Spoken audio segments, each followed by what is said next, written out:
and welcome back to my film and TV channel. Hope you all stay safe and well. And we're going over to Channel 4 today for a documentary. Yeah, we don't do any documentaries, but I thought I'd have a look at this.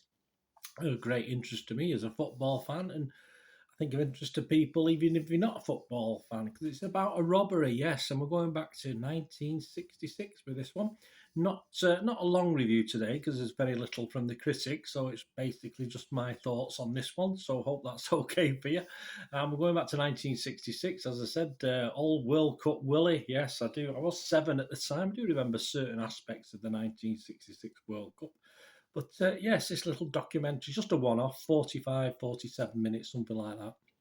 Who Stole the World Cup, it's called. So please, if you are new to the channel, please push that subscribe button, push the bell notifications. It'd be great to have you on board.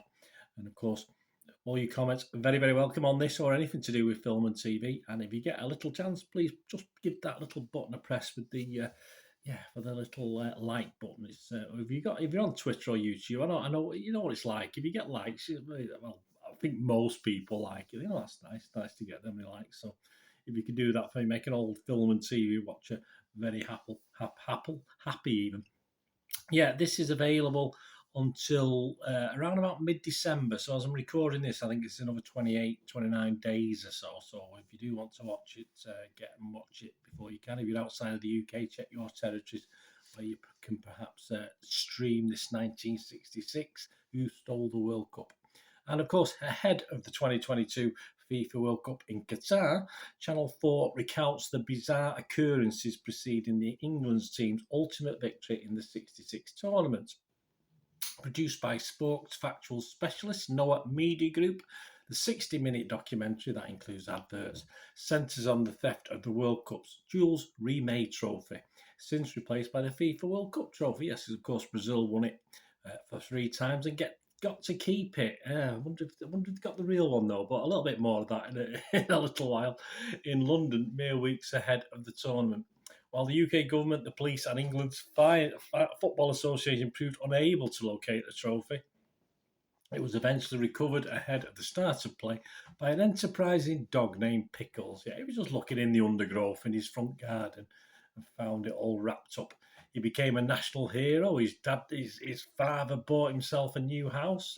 Poor Pickles was on low. He was on Blue Peter as well, Pickles, at the time. So, yeah, this not only tells us the story about Pickles, but just about who actually did rob it and why it was robbed and what happened and how it came about. So there, it's produced and directed by Richard Milway and Marcus Liversedge. As I said, a very interesting. I said there's no critics reviews on this. It's just a great documentary. It's one you've got to watch. As I say, you don't have to be a football fan.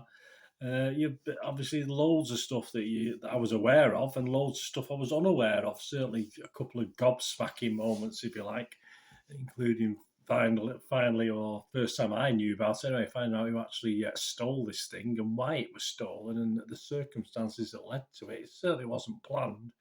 Some great footage. It was obviously at a stamp exhibition at the time, Stanley Gibbons stamp exhibition. There was actually stamps worth millions there, and of course, this actual, as far as financial value is concerned, it wasn't worth that much. It wasn't. It's just obviously what it is rather than what it's worth. And there's some great footage, as you'd expect, set in and around the 60s in London, etc.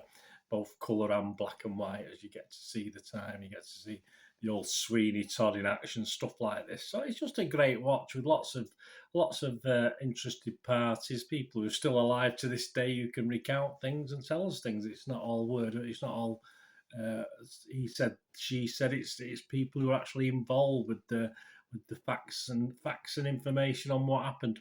So certainly worth your time. As I said, this wasn't going to be a long one. I'm not going to go into any great detail, but as I said, it's certainly a couple of elements in this and maybe go, wow, you know, or just cry with laughter, really, just at the ineptitude sometimes, certainly of the British police at the time.